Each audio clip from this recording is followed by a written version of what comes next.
అదే RTV app వార్తల్ని క్షణాల్లో చదివే అవకాశం ఉంటుంది. ఒక న్యూస్ పేపర్, ఒక టెలివిజన్ ఛానల్ మీ చేతుల్లో ఎప్పుడూ ఉంటాయి. సినీ నటుడు పోసాని కృష్ణ మురళికి ఇది బిగ్ షాక్ అని చెప్తున్నారు. పోసాని మురళీకృష్ణపై మరో కేసు నమోదైనట్టుగా తెలుస్తోంది. నెల్లూరు జిల్లా సూళ్లూరుపేట పోలీసులు పోసాని కృష్ణ మురళిపై మరో కేసు నమోదు చేసినట్టుగా తెలుస్తోంది. ఇప్పటికే పోసాని కృష్ణమురళి ఒకసారి అరెస్ట్ అయి ఆయన బెయిల్పై బయటకు వచ్చారు. 2 వారాల క్రితం కోర్టు ఆయనకు షరతులతో కూడిన బెయిల్ మంజూరు చేయడంతో ఆయన బయటకు వచ్చారు. ఇప్పుడు మరోసారి నెల్లూరు జిల్లాలో ఆయనపై కేసు నమోదైనట్టుగా తెలుస్తోంది. గతంలో ఆయన అరెస్ట్ అయినప్పుడే మళ్ళీ పీటీ వారెంట్లపై కూడా ఆయన అదుపులోకి తీసుకుని పోలీసులు విచారించారు. పీటీ వారెంట్లపై తీసుకుని మళ్ళీ గుంటూరు కోర్టులో కూడా హాజరుపరిచారు. ఇలా తనపై కేసు మీద కేసు వేస్తూ తనను ఇబ్బందులు పాలు చేస్తున్నారు, తిప్పుతూ ఉన్నారు అంటూ కొంతమంది వైసీపీ నాయకులు కూడా అప్పుడు రియాక్ట్ అయ్యారు. ఆ తర్వాత 2 వారాల క్రితం పోసాని కృష్ణమురళికి గుంటూరు కోర్టులో బెయిల్ వచ్చింది. షరతులతో కూడిన బెయిల్ను మంజూరు చేశారు. అప్పుడు 2 లక్షల రూపాయల పూచీకత్తుపై ఆయన విడుదల చేశారు. బయటకు వెళ్ళిన తర్వాత కేసు గురించి ఎక్కడ కూడా మాట్లాడకూడదు. 4 వారాల పాటు ప్రతి మంగళ గురువారాల్లో ఉదయం 10 గంటల నుంచి 12 గంటల లోపు మంగళగిరిలోని పోలీస్ స్టేషన్లో హాజరు కావాలి. సాక్షులపై ఎటువంటి ప్రభావాన్ని చూపించకూడదు, ఎటువంటి వివాదాస్పద వ్యాఖ్యలు మాట్లాడొద్దు అంటూ కొన్ని షరతులు విధించారు.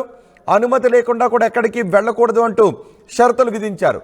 అయితే ఇప్పుడు పోసాని కృష్ణమురళిపై మరో కేసు నమోదైనట్టుగా తెలుస్తుంది. గతంలో నమోదైన కేసు చంద్రబాబు, పవన్ కళ్యాణ్, లోకేష్లపై అనుచిత వ్యాఖ్యలు చేయడం, సమాజంలో అశాంతిని కలగజేయాలి అనే ఉద్దేశంతో, వర్గాల మధ్య చిచ్చు పెట్టాలి అనే ఉద్దేశంతో ఆయన ఈ వ్యాఖ్యలు చేశారు అంటూ కేసులు నమోదయ్యాయి. దానిపైన ఆయన అరెస్ట్ అయి గుంటూరు కోర్టు బెయిల్ మంజూరు చేయడంతో ప్రస్తుతం ఆయన బయటకు వచ్చారు. ఇప్పుడు నెల్లూరు జిల్లా సూళ్లూరుపేటలో మరో కేసు పోసాని కృష్ణమురళిపై నమోదైనట్టుగా తెలుస్తోంది. మా ప్రతినిధి గయాజ్ ఉన్నారు పూర్తి సమాచారం అందించడానికి. గయాజ్, ఇప్పుడు తాజాగా పోసాని కృష్ణమురళిపై నమోదైన కేసు వివరాలు ఏంటి?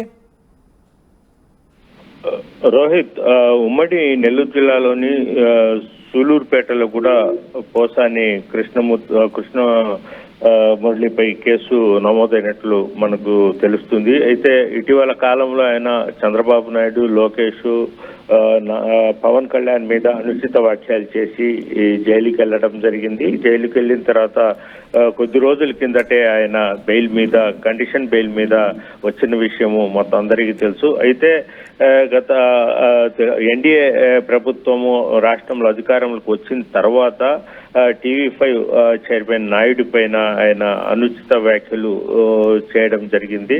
అయితే తిరుమల దేవస్థానం చైర్మన్ గా చేసిన తర్వాత ఆయన మీద అనుచిత వ్యాఖ్యలు చేయడంతో అతని మీద కొంతమంది, అంటే టీవీ5కి సంబంధించిన వాళ్ళు సూళ్లూరుపేట పోలీస్ స్టేషన్ లో కంప్లైంట్ చేయడం జరిగింది. అదేవిధంగా చంద్రబాబు నాయుడు, పవన్ కళ్యాణ్ మీద కూడా అతను అనుచిత వ్యాఖ్యలు చేసడంతో అక్కడ తెలుగుదేశం పార్టీ కొంతమంది నాయకులు కూడా అతని మీద, పోసాని మురళీకృష్ణ మీద కూడా కంప్లైంట్ చేయడం జరిగింది. దీంతో కేసు నమోదు చేయడం జరిగింది. అయితే రేపో ఎల్లుండే అతనికి నోటీసులు కూడా అందజేసే అవకాశాలు ఉండే. అంటే ఇప్పటికే ఆయన ఈ నెల 15వ తేదీ విచారణకు రమ్మని నోటీసులు సిద్ధమవుతున్నట్లు కూడా సమాచారం. అయితే సూళ్లూరుపేటలో అతని మీద కేసు నమోదవడం జరిగింది. అయితే రేపో ఎల్లుండి అతనికి నోటీసులు అందే అవకాశాలు ఉండేవి. రోహిత్, అంటే ఈ కేసు సూళ్లూరుపేటలో నమోదు చేయడానికి కారణం ఏంటి?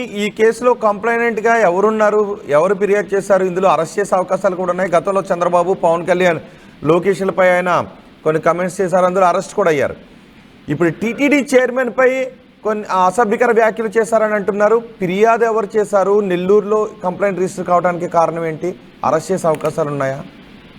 టీవీ5 చైర్మన్ నాయుడు ఆయన తిరుమల దేవస్థానం చైర్మన్ అయిన తర్వాత పోసాని అనుచిత వ్యాఖ్యలు చేయడం జరిగింది. అయితే దీని మీద సూళ్లూరుపేటకు చెందిన టీవీ5 రిపోర్టర్ కంప్లైంట్ చేయడం జరిగింది.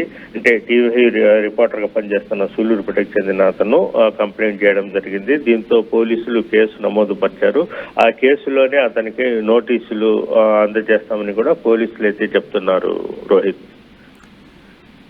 రైట్ గయాస్, పోసాని కృష్ణమురళిపై మరో కేసు నమోదైంది. ఇప్పటికే పోసాని గతంలో చంద్రబాబు, పవన్ కళ్యాణ్, లోకేష్లపై చేసిన వివాదాస్పద వ్యాఖ్యల నేపథ్యంలో ఆయనపై పలు పోలీస్ స్టేషన్స్లో కేసులు నమోదు కావడంతో ఆయన్ను అరెస్ట్ చేశారు. పీటీ వారెంట్లపై చాలా పోలీస్ స్టేషన్స్ కూడా తిప్పారు. దీంతో ఆయన ఆరోగ్యం కూడా క్షీణిస్తోంది అంటూ కోర్టులో బెయిల్ పిటిషన్ మూవ్ చేసుకుని బెయిల్పై బయటకు వచ్చారు పోసాని కృష్ణమురళి. ఇప్పుడు పోసాని కృష్ణమురళిపై నెల్లూరు జిల్లాలో మరో కేసు నమోదైంది. టీటీడీ చైర్మన్పై ఆయన వివాదాస్పద వ్యాఖ్యలు చేశారు అంటూ నెల్లూరు జిల్లాలో ఫిర్యాదు చేయడంతో, నెల్లూరు సుల్లూరుపేటలో ఫిర్యాదు చేయడంతో ఆయనపై కేసు నమోదైంది. పోలీసులు పోసాని కృష్ణమురళికి నోటీసులు పంపించే అవకాశాలు ఉన్నాయి. మరి ఈ కేసులో పోలీసులు పోసాని కృష్ణమురళిని అరెస్ట్ చేస్తారా, లేదంటే నోటీసులు జారీ చేసి వాటికి సమాధానాన్ని కోరతారా? దానికి పోసాని కృష్ణమురళి ఎటువంటి సమాధానం చెబుతారు అనే దానిపై ఆసక్తి కనిపిస్తోంది. చూద్దాం ఏం జరుగుతుందో. మరిన్ని వీడియోస్ కోసం ఛానల్ ని సబ్స్క్రైబ్ చేయండి. లేటెస్ట్ అప్డేట్స్ కోసం వాట్సాప్ ఛానల్ ని ఫాలో చేయండి.